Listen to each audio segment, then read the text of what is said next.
ಜಾನಪದ ಪರಿಷತ್ ಗೋವಿಂದರಾಜನಗರ ವಿಧಾನಸಭಾ ಕ್ಷೇತ್ರ ಘಟಕದಿಂದ ದಶಮಾನೋತ್ಸವ ಸಂಭ್ರಮ ಸಮಾರಂಭ. ಗೋವಿಂದರಾಜನಗರ ಆರ್ಪಿಎ ಕಾಲೇಜು, ರಾಜಾಜಿನಗರ ಮತ್ತು ದತ್ತಾಶ್ರೀ ಸಾಂಸ್ಕೃತಿಕ ವೇದಿಕೆ ಸಂಯುಕ್ತಾಶ್ರಯದಲ್ಲಿ ಕಾರ್ಯಕ್ರಮ ಆಯೋಜನೆ. ಗೋವಿಂದರಾಜನಗರ ವಿಧಾನಸಭಾ ಕ್ಷೇತ್ರ ಘಟಕದ ವತಿಯಿಂದ ನಗರದ ರಾಜಾಜಿನಗರ ಆರ್ಪಿಎ ಪದವಿ ಕಾಲೇಜಿನ ಡಾ ಜಿಬಿ ಪರಮಶಿವಯ್ಯ ಸುವರ್ಣ ಮಹೋತ್ಸವದ ಸಭಾಂಗಣದಲ್ಲಿ ಆಯೋಜಿಸಿದ್ದ ಕನ್ನಡ ಜಾನಪದ ಪರಿಷತ್ನ ದಶಮಾನೋತ್ಸವ ಸಂಭ್ರಮ ಕಾರ್ಯಕ್ರಮವನ್ನು ದೀಪ ಬೆಳಗಿಸಿ ಜಾನಪದ ವಾದ್ಯ ಏಕತಾರಿ ನುಡಿಸುವ ಮೂಲಕ ಉದ್ಘಾಟಿಸಿದರು. ಕನ್ನಡ ಜಾನಪದ ಸಂಸ್ಕೃತಿಯ ಒಂದು ಭಾಗವಾಗಿ ಗ್ರಾಮೀಣ ಭಾಗದ ಹಳ್ಳಿಗಳಲ್ಲಿ ಆಯಾ ಪ್ರದೇಶದ ಜನರ ದೈನಂದಿನ ಚಟುವಟಿಕೆಗಳನ್ನು, ಧಾರ್ಮಿಕ ಆಚರಣೆಗಳನ್ನು ಮಾಡುವ ಸಂದರ್ಭಗಳಲ್ಲಿ ಬಳಸುವ ವೈವಿಧ್ಯಮಯವಾದ ಸಾಹಿತ್ಯದ ಮೂಲವನ್ನು ಜಾನಪದ ಸಾಹಿತ್ಯದಲ್ಲಿ ಕಾಣಬಹುದು. ಜಾನಪದರ ಸಾಹಿತ್ಯ, ಸಂಗೀತ, ನೃತ್ಯ, ಆಟ ಈ ಎಲ್ಲವನ್ನೂ ಒಳಗೊಂಡಿದ್ದು ಜಾನಪದವೆಂದು ಹೇಳುತ್ತೇವೆ. ಜಾನಪದ ಸಾಹಿತ್ಯ ಆಕಾಶದಷ್ಟು ವಿಶಾಲ. ಗಾದೆ, ಒಗಟು, ಒಡಪು, ಕತೆ, ಗೀತೆ, ಸಂಗೀತ ಮುಂತಾದವುಗಳು ಜಾನಪದ ಸಾಹಿತ್ಯದಲ್ಲಿ ಕಾಣುತ್ತೇವೆ ಎಂದರು. ಕನ್ನಡ ಜಾನಪದ ಪರಿಷತ್ ರಾಜ್ಯಾಧ್ಯಕ್ಷರಾದ ಡಾ ಜಾನಪದ ಎಸ್ ಬಾಲಾಜಿ ಮಾತನಾಡಿ, ಕನ್ನಡ ಜಾನಪದ ಪರಿಷತ್ಗೆ ದಶಕದ ಸಂಭ್ರಮ. ಈ ಸಾಧನೆಗೆ 10 ವರ್ಷಗಳಿಂದ ಕನ್ನಡ ಜಾನಪದ ಪರಿಷತ್ ಜೊತೆಯಲ್ಲಿ ಕೈಜೋಡಿಸಿದ ರಾಜ್ಯದ ಉದ್ದಗಲಕ್ಕೂ ಎಲ್ಲ ಜಿಲ್ಲಾ, ತಾಲೂಕು, ಹೋಬಳಿ, ನಗರ ಪ್ರದೇಶಗಳಲ್ಲಿ ಸಹಕಾರ ನೀಡಿದ ಪ್ರತಿಯೊಬ್ಬರಿಗೂ ವಂದಿಸುವೆ. ಜಾನಪದ ಸಾಹಿತ್ಯ, ಸಂಸ್ಕೃತಿ ಭಾರತೀಯ ಜೀವನದ ಮೌಲ್ಯಗಳಾಗಿದೆ. ಗ್ರಾಮೀಣ ಭಾಗದ ಜನರು ನಿತ್ಯ ಜೀವನದಲ್ಲಿ ಜಾನಪದ ಗೀತೆಗಳನ್ನು ಹಾಡುವ ಮೂಲಕ ಸಾಹಿತ್ಯ ಕ್ಷೇತ್ರಕ್ಕೆ ಅಪಾರ ಕೊಡುಗೆಯನ್ನ ನೀಡಿರುತ್ತಾರೆ. ಜಾನಪದರು ಜನಾಂಗದ ಜೀವನಾಡಿಯಾಗಿ ಮಾನವೀಯತೆಯ ಹಾಗೆ ನೀತಿಯ ಸೂತ್ರವಾಗಿ ಬದುಕನ್ನ ಕಟ್ಟಿಕೊಳ್ಳುವ ಮೌಲ್ಯ ತಿಳಿಸುವ ಜಾನಪದ ಸಾಹಿತ್ಯ ನಮ್ಮ ಉಸಿರಾಗಬೇಕು. ತಂತ್ರಜ್ಞಾನದ ಯುಗದಲ್ಲಿ ಜಾನಪದ ಕಲೆಗಳು ಅಸ್ತಿತ್ವ ಉಳಿಸಿಕೊಂಡಿರುವುದು ಅದರ ಗಟ್ಟಿತನಕ್ಕೆ ಸಾಕ್ಷಿ. ಜಾನಪದಕ್ಕೆ ಎಂದಿಗೂ ಅಳಿವಿಲ್ಲ ಎಂದು ತಿಳಿಸಿದರು. ವೇದಿಕೆಯಲ್ಲಿ ಆರ್ಪಿ ಪದವಿ ಕಾಲೇಜಿನ ಪ್ರಾಂಶುಪಾಲರಾದ ಶ್ರೀಮತಿ ತೇಜಸ್ವಿನಿ, ಆರ್ಪಿಇಎಸ್ ಆಡಳಿತ ಮಂಡಳಿಯ ಉಪಾಧ್ಯಕ್ಷರಾದ ಶ್ರೀಮತಿ ವಿಜಯಲಕ್ಷ್ಮಿ, ಬೆಂಗಳೂರು ಕೇಂದ್ರ ಜಿಲ್ಲಾ ಕಾರ್ಯದರ್ಶಿ ಪ್ರೊಫೆಸರ್ ಅಂಬಿಕಾ ಎಆರ್, ಕನ್ನಡ ಜಾನಪದ ಪರಿಷತ್ತಿನ ಬ್ಯಾಟರಾಯನಪುರ ಕ್ಷೇತ್ರದ ಅಧ್ಯಕ್ಷ ಮಹೇಂದ್ರ ಜಾಧವ್, ರಾಜಾಜಿನಗರ ಕಸಾಪ ನಿಕಟಪೂರ್ವ ಅಧ್ಯಕ್ಷರಾದ ಎಲ್ ಲೋಕೇಶ್, ವಿಜಯನಗರ ಕಸಾಪ ಅಧ್ಯಕ್ಷರಾದ ಉಮೇಶ್ ಚಂದ್ರ, ಗೋವಿಂದರಾಜನಗರ ಕಸಾಪ ಅಧ್ಯಕ್ಷರಾದ ಉಮೇಶ್ ಕುಮಾರ್ ಶೆಟ್ಟಿ, ಕಜಾಪ ವಿಭಾಗೀಯ ಸಂಚಾಲಕರಾದ ಕುಮಾರ್ ಮತ್ತಿತರರು ಉಪಸ್ಥಿತರಿದ್ದರು. ಮಠಾಧೀಶರು, ಶಾಲಾ ಕಾಲೇಜುಗಳು, ಸಂಘ ಸಂಸ್ಥೆಗಳು, ಸರ್ಕಾರಿ ನೌಕರರ ಸಂಘ, ನಿವೃತ್ತ ನೌಕರರ ಸಂಘ ಎಲ್ಲರೂ ಸೇರಿಕೊಂಡು ಅದಕ್ಕಿಂತ ಹೆಚ್ಚಾಗಿ ಮಹಿಳಾ ಘಟಕ ಸಹ ನಮ್ಮಲ್ಲಿ ಬಹಳ ವಿಶೇಷವಾಗಿ ಕೆಲಸ ಮಾಡ್ತಾ ಇದೆ. ಕರ್ನಾಟಕದಲ್ಲಿ 9 ಜಿಲ್ಲೆಗಳಲ್ಲಿ ಮಹಿಳಾ ಘಟಕಗಳು ಸ್ಥಾಪನೆ ಆಗಿ ರಾಜ್ಯ ಮಟ್ಟದ ಮಹಿಳಾ ಸಮ್ಮೇಳನವೂ ಸಹ ರಾಯಚೂರಿನಲ್ಲಿ ಮಾಡಿದ್ವಿ. ಈಗಾಗಲೇ 17 ಜಿಲ್ಲಾ ಮಟ್ಟದ ಸಮ್ಮೇಳನಗಳು, 7 ರಾಜ್ಯ ಸಮ್ಮೇಳನಗಳು ಸಹ ಕನ್ನಡ ಜಾನಪದ ಪರಿಷತ್ ವತಿಯಿಂದ ಆಗಿರ್ತಕ್ಕಂಥದ್ದು ಬಹಳ ಸಂತೋಷ. 10ನೇ ವರ್ಷದಲ್ಲಿ ನಾವು ರಾಜ್ಯದ ಎಲ್ಲ ತಾಲೂಕು, ಜಿಲ್ಲೆ ಮತ್ತು ರಾಜ್ಯದ ಮುಖ್ಯ ಭಾಗದಲ್ಲಿ 10 ನಿಜವಾಗ್ಲೂ ಜಾನಪದದಲ್ಲಿ ಯಾರು ಕೆಲಸ ಮಾಡಿದ್ದಾರೆ ಅವ್ರನ್ನ ಗುರುತಿಸಿ ಅಕ್ಕಿ ತೆಗೆದು ಅವ್ರಿಗೊಂದು ಗೌರವಿಸ್ತಕ್ಕಂಥ ದಶಮಾನೋತ್ಸವ ಪ್ರಶಸ್ತಿ ಕೊಡ್ತಕ್ಕಂಥ ಒಂದು ಕೆಲಸ ಕನ್ನಡ ಜಾನಪದ ಪರಿಷತ್ ಮಾಡ್ತಾ ಇದೆ. ಪಠ್ಯ ಪುಸ್ತಕಗಳಲ್ಲಿ ಜಾನಪದ ಅಳವಡಿಕೆ ಮಾಡಬೇಕು ಅಂತ ಬಹಳಷ್ಟು ವರ್ಷಗಳಿಂದ ನಾವು ಪ್ರಯತ್ನ ಮಾಡ್ತಾನೆ ಇದ್ವಿ. ಪದ್ಯ ಗದ್ಯಗಳ ಸಂಖ್ಯೆ ಬಹಳ ಕಡಿಮೆ ಇದೆ. ಅಮೆರಿಕ, ಇತರ ದೇಶದ ಪಠ್ಯಗಳಲ್ಲಿ ನಾವು ಹೋಲಿಕೆ ಆದರೆ ನಮ್ಮಲ್ಲಿರ್ತಕ್ಕಂಥ ಪಠ್ಯ ಬಹಳಷ್ಟು ಕಡಿಮೆ ಇದೆ ಅಂತೇಳಿ ಮಾನ್ಯ ಎಲ್ಲ ಹನುಮಂತೇವರು ನಮ್ಮ ವೇದಿಕೆಯಲ್ಲಿದ್ದಾರೆ. ಬಹಳಷ್ಟು ಸಾಂಸ್ಕೃತಿಕ ರಾಯಭಾರಿಗಳವರು ಸಾಂಸ್ಕೃತಿಕವಾಗಿ ತುಂಬ ತೊಡಗಿಸ್ಕೊಂಡಿದ್ದಾರೆ. ಅವರಾದರೂ ಸರ್ಕಾರದ ಮೇಲೆ ಒತ್ತಡ ಹಾಕಿ ಮುಂದಿನ ದಿನಗಳಲ್ಲಿ ಪಠ್ಯಪುಸ್ತಕ ಸಮಿತಿಗೆ ಹೆಚ್ಚು ಇದು ಆಗಬೇಕಾಗಿದೆ. ಮತ್ತು ಎಲ್ಲದಕ್ಕಿಂತ ಮುಖ್ಯವಾಗಿ ನಮ್ಮಲ್ಲಿ ಸುಮಾರು 700 ಜನ ಕನ್ನಡದಲ್ಲಿ ಮಾಸ್ಟರ್ ಡಿಗ್ರಿ ಮಾಡಿದ್ದಾರೆ, 250 ಜನ PhD ಮಾಡಿದ್ದಾರೆ. ಅವ್ರಿಗೆಲ್ಲ ಕೆಲಸ ಇಲ್ಲ. ಕನ್ನಡ ಮಾಡಿದವ್ರಿಗೆ ಜಾನಪದ ಓದ್ಕೊಂಡವ್ರ ಕೆಲಸ ಇಲ್ಲ. KPSC ಮೂಲಕ ಮಾತನಾಡಿ ಮುಂದಿನ ದಿನಗಳಲ್ಲಿ ಒಂದು ಸಬ್ಜೆಕ್ಟ್ ಆಗಬೇಕು. PUC ಮತ್ತು 10th ವರೆಗೂ ಜಾನಪದ ಒಂದು ಸಬ್ಜೆಕ್ಟ್ ಆಗಬೇಕು ಅನ್ನೋದು ನನ್ನ ಉದ್ದೇಶ. ದಯವಿಟ್ಟು ವೇದಿಕೆಯಲ್ಲಿರ್ತಕ್ಕಂಥ ನಟರಾಜ್ ಸರ್ ಇದ್ದಾರೆ. ನಟರಾಜ್ ಅವರ ಸಂಸ್ಥೆ ಕಟ್ಟಿ ಮಟ್ಟಕ್ಕೆ ಬೆಳೆಸಕ್ಕೆ ಅವರು ಸಹ ಸಹಕಾರಿಯಾಗಿದ್ದಾರೆ. ಜನಕರು ಯಾರು ಇದನ್ನು ಸೃಷ್ಟಿ ಮಾಡಿದವರು, ಇದು ಮಕ್ಕಳಿಗೆ ಅಗತ್ಯವಾಗಿ ತಿಳುವಳಿಕೆಗೆ ಬರಬೇಕು. ಜಾನಪದ ಅಕ್ಷರಸ್ಥರಿಂದ ಸೃಷ್ಟಿಯಾದದ್ದಲ್ಲ.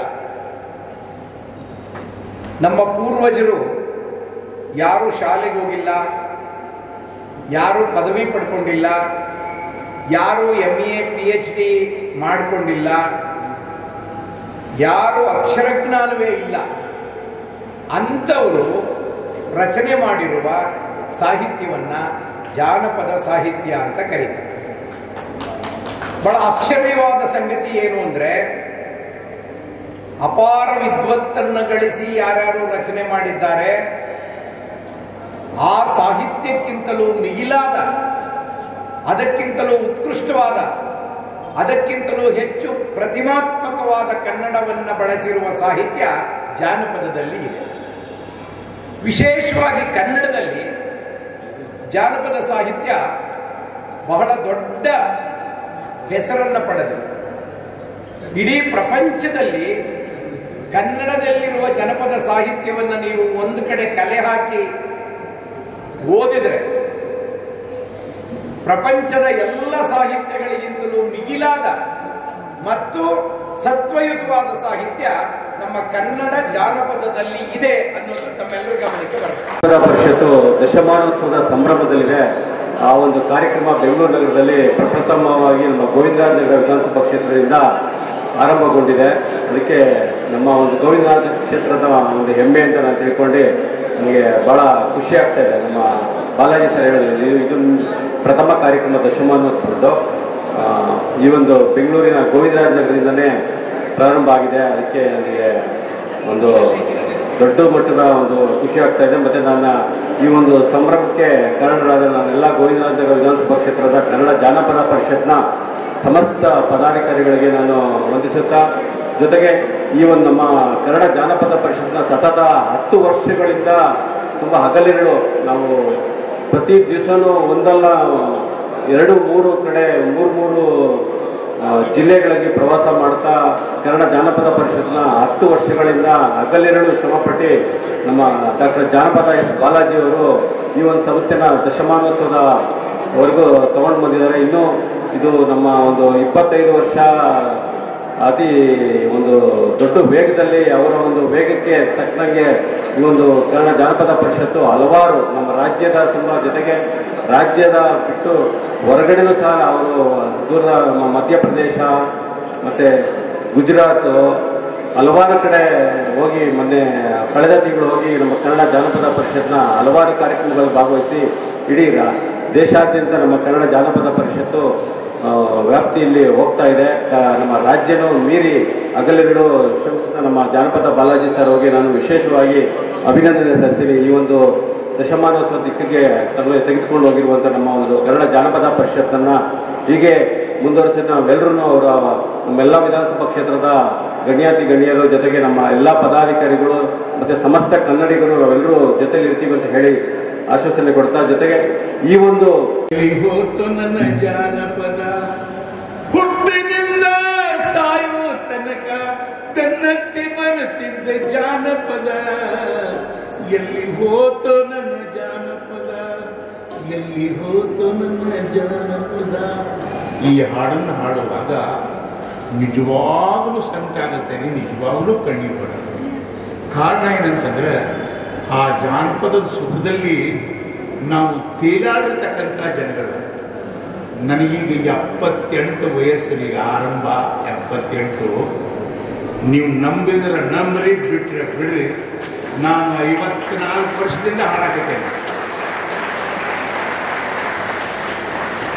ಒಂದು ನಿಮ್ಮ ಅವಗಾಹನೆಗೆ ಹೇಳಬೇಕಂತಂದ್ರೆ, ನಮ್ಮ ಪ್ರಾಣಿಗೂ ನಾ ಹಾಡಗಾರಲ್ಲ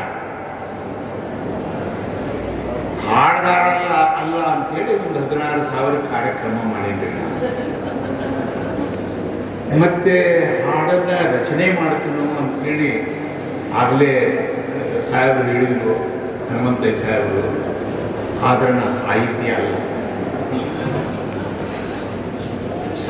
ಅಲ್ಲ ಅಂತೇಳಿ 4,000-5,000 ಹಾಡುಗಳನ್ನು ಬರೆದಿದ್ದೇನೆ. ಇಷ್ಟೆಲ್ಲ ಇದನ್ನ ಯಾಕೆ ನಾನು ಹೇಳ್ಬೇಕಂತಂದ್ರೆ, ಈ ಜನಪದ ಬೆನ್ನು ಹತ್ತಿದವರು ಒಂಥರ ಹುಚ್ಚರಂದ್ರೇನು ಪಕ್ಕಾ ಹುಚ್ಚರೆ. ಅಲ್ಲಿ ಜನಪದವನ್ನು ಸವಿತಕ್ಕಂಥ ವ್ಯಕ್ತಿಗೆ ಯಾವ ಸುಖದ ಒಂದು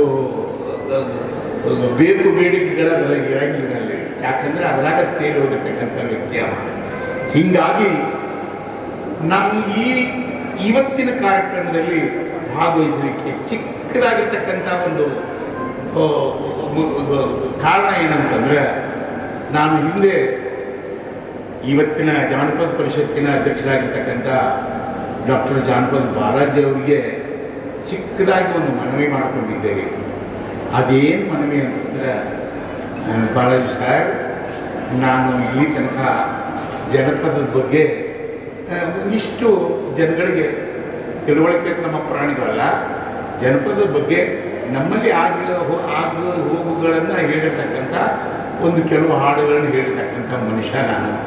ಇವತ್ತು ನನ್ನ ಆಸೆ ಏನಪ್ಪ ಅಂತಂದರೆ, ಈ ಕೊನೆಯ ಆಸೆ, ಈ ಉಳಿದಿರ್ತಕ್ಕಂಥ ಬಚಾವಾಗಿರ್ತಕ್ಕಂಥ ವಯಸ್ಸಿನಲ್ಲಿ ಇನ್ನೊಂದು ಬಾರಿ ಸಮಗ್ರ ಕರ್ನಾಟಕವನ್ನು ಸುತ್ತಿ ಜನಪದ ಉಳಿಸ್ರಿ, ಜನಪದ ಬೆಳೆಸ್ರಿ, ಜನಪದ ಬಳಸ್ರಿ ಅಂತಕ್ಕಂಥ ಒಂದು ಚಿಕ್ಕ ವಿನಂತಿಯನ್ನು ಜನಗಳಿಗೆ ಯಾಕೆ ಹೇಳಬೇಕಾಗಿದೆ ಅಂತಂದರೆ, ಆ ಜನಪದದ ಅರಿವು, ಜನಪದದ ತಿಳುವಳಿಕೆ ಪಕ್ಕ ಹೋಗಿಬಿಟ್ಟಿದೆ. ಹೀಗಾಗಿ ಇನ್ನೊಂದು ಬಾರಿ ನಿಮ್ಮನ್ನು ನೀವು ನೋಡ್ಕೊಳ್ರಿ. ನಿಮ್ಮಲ್ಲಿರ್ತಕ್ಕಂಥ ಸಂತೋಷ ಬೇರೆಯದ್ರ ಮೇಲೆ ಇಲ್ಲ ಅಂತ ಹೇಳೋದೇ ಜನಪದದ ಒಂದು ಕರ್ತವ್ಯ. ಆ ಉದ್ದೇಶದಿಂದ ಒಂದು ಬಾರಿ ಈ ಜನಪದ ರಥಯಾತ್ರೆಯನ್ನು ಮಾಡಬೇಕು ಅಂತೇಳಿ ಈಗಾಗಲೇ ನಾನು ಮನವಿ ಮಾಡಿದ್ದೇನೆ. ಒಪ್ಪಿಗೆಯನ್ನು ಕೊಟ್ಟಿದ್ದಾರೆ. ನಮ್ಮ ಡೇಟನ್ನು ನೀವು ಯಾವಾಗ ಹೇಳ್ತೀರಿ ಹೇಳಿ ಹೊಸಕೋಟೆ ಅವರಂತ ಹೇಳಿ ಇದೇ ವೇದಿಕೆಯಲ್ಲಿ ಡಾಕ್ಟರ್ ಬಾಲಾಜಿ ಅವರು ಹೇಳಿದರು ನನಗೆ. Ultimate goal of the life ಏನಂತಾರೆ, ಮೋಕ್ಷ. ನಾವು ಮೋಕ್ಷ ಪಡೆಯಲಿಕ್ಕೆ ತಮಗೆ ತಿಳಿದಂಥ ವಿಚಾರಗಳನ್ನ ಹಾಡಿನಲ್ಲಿ ಹಾಡ್ಕೊಳ್ತಾ ಬಂದಿದ್ದೆ ಜಾನಪದ ಅಂತ ನಾವು ತಿಳ್ಕೊಬೋದು. ನಮ್ಮ ಗುರುರಾಜ್ ಹೊಸಕೋಟೆಯವರು ಹಲಗೆ ಬಳಪಕ್ಕೆ ಹೆಚ್ಚು ಕೆಲಸವನ್ನು ಮಾಡಿದಂಥವ್ರು. ಜಾನಪದ ಪ್ರಾಕಾರವನ್ನು ಇಟ್ಕೊಂಡು ಅವರು ಸಾಕ್ಷರತಾ ಏನು ಸರ್ಕಾರದ ಕಾರ್ಯಕ್ರಮ ಆಯಿತು, ಸಾಕ್ಷರತಾ ಕಾರ್ಯಕ್ರಮ ಮತ್ತು ಕುಟುಂಬ ಯೋಜನೆ ಕಾರ್ಯಕ್ರಮಕ್ಕೆ ಸಂಬಂಧಿಸಿದಂಥ ಹಾಡುಗಳೇ ಒಂದು ಹೆಚ್ಚು. ಅವರ ಹಾಡುಗಳೆಲ್ಲ ಸತ್ಯಕ್ಕೆ ಹತ್ತಿರವಾದಂಥವು, ಜೀವನಕ್ಕೆ ಹತ್ತಿರವಾದಂಥ ಹಾಡುಗಳು. ಜಾನಪದ ಪ್ರಕಾರ ಜೀವನಕ್ಕೆ ಹತ್ತಿರವಾದಂಥ ಪಾಠವನ್ನು ಕಲಿಸ್ತಕ್ಕಂಥದ್ದು. ಇವತ್ತಿನ ಯುವ ಪೀಳಿಗೆಗೆ ಯಾಕೆ ಅದು ಗೊತ್ತಾಗ್ತಾ ಇಲ್ಲ ಅಂದರೆ ಅದರ ರುಚಿ ಗೊತ್ತಾಗಿಲ್ಲ.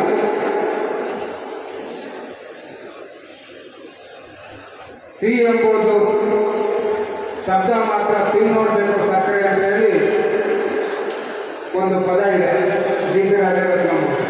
ತಿಳ್ಕೋಬೇಕಂದ್ರೆ ಯಾವುದರಲ್ಲಿ ಸ್ವೀಟ್ ಇದೆ, ಯಾವುದು ಉಪ್ಪು, ಯಾವುದು ಯೂರಿಯಾ ಅಂತ ತಿಳಿಯಬೇಕಾದ್ರೆ ತಿಂದು ನೋಡಬೇಕು. ತಾವು ಇವತ್ತಿನ ಕಾಲದಲ್ಲಿ ಅಲ್ಲಿನ ಸಿಗ್ತದೆ. ಶ್ರೇಷ್ಠ ನಮ್ಮ ಜಾನಪದ ಉಳಿಸಿ ಬೆಳೆಸಲಿಕ್ಕೆ ಕರ್ನಾಟಕದಲ್ಲಿ ಎಚ್ ಎಲ್ ನಾಗೇಗೌಡರು, ಎಸ್ ಕೆ ಕರೀಂಖಾನ್ರು, ಕೆ ಆರ್ ಲಿಂಗಮ್ಮನವರು, ಇನ್ನೂ ಮುಂತಾದವರು ಹೆಸರು ಹೇಳೋಕ್ಕಾಗಲ್ಲ. ಆ ಪರಂಪರೆ ಮುಂದುವರಿಸಿಕೊಂಡು ಹೋಗ್ತಾ ಇದೆ. ತಾವು ಇಲ್ಲಿ ಕಾರ್ಯಕ್ರಮ ಮಾಡಿ ಹಾಡೋದಕ್ಕಿಂತ ನಮ್ಮ ಸಂಸ್ಥೆಯ ಮಕ್ಕಳಿಗೆ ಒಂದು ಕಾರ್ಯಾಗಾರವನ್ನು ಮಾಡಿ ನಿಮ್ಮಂಥ 10 ಜನರನ್ನು ನಾವು ಇಲ್ಲಿ ಹುಟ್ಟಾಕಬೇಕು ಅಂತೇಳಿ ನಾನು ನಿಮ್ಮಲ್ಲಿ ಮನವಿಯನ್ನು ಮಾಡ್ತಾ ಇದ್ದೀನಿ. ಪೇರೆಂಟ್ಸ್ ಎಜುಕೇಷನ್ ಸೊಸೈಟಿಯ ಮ್ಯಾನೇಜ್ಮೆಂಟು ಬರೀ ಅಕಾಡೆಮಿಕ್ ಓದೋದಲ್ಲ, ಸಿಲೆಬಸ್ ಓದೋದಲ್ಲ, ವಿದ್ಯಾರ್ಥಿಗಳ ಸರ್ವಾಂಗೀಣ ಬೆಳವಣಿಗೆಗೆ ಸಾಹಿತ್ಯ ಪ್ರಕಾರ, ಕ್ರೀಡಾ ಪ್ರಕಾರ ಎಲ್ಲ ಚಟುವಟಿಕೆಗಳ ಪರಿಚಯ ಇರಬೇಕು ಅನ್ನೋ ದೃಷ್ಟಿಯಿಂದ ನಾವು ಎಲ್ಲ ಸಂಸ್ಥೆಗಳನ್ನು ಇಲ್ಲಿ ಬರಮಾಡಿಕೊಂಡು ಇಲ್ಲಿ ನಾವು ಹುಡುಗರಿಗೆ ಜೀವನವನ್ನು ಪರಿಚಯ ಮಾಡ್ತಕ್ಕಂಥ ಕೆಲಸವನ್ನು ಸದಾ ಮಾಡ್ತಾ ಇದೆ. ಮುಂದೆಯೂ ಈ ಕಾರ್ಯಕ್ರಮಗಳನ್ನು ಇಲ್ಲಿ ನಡೆಸಿ ನನ್ನ ಅಭಿಲಾಷೆ ಕಲಿತು ನಾವೇ ಪ್ರದರ್ಶನ ಮಾಡೋದಕ್ಕಿಂತ ಆಸಕ್ತರಿಗೆ ಇಲ್ಲಿ ಕುಳಿತ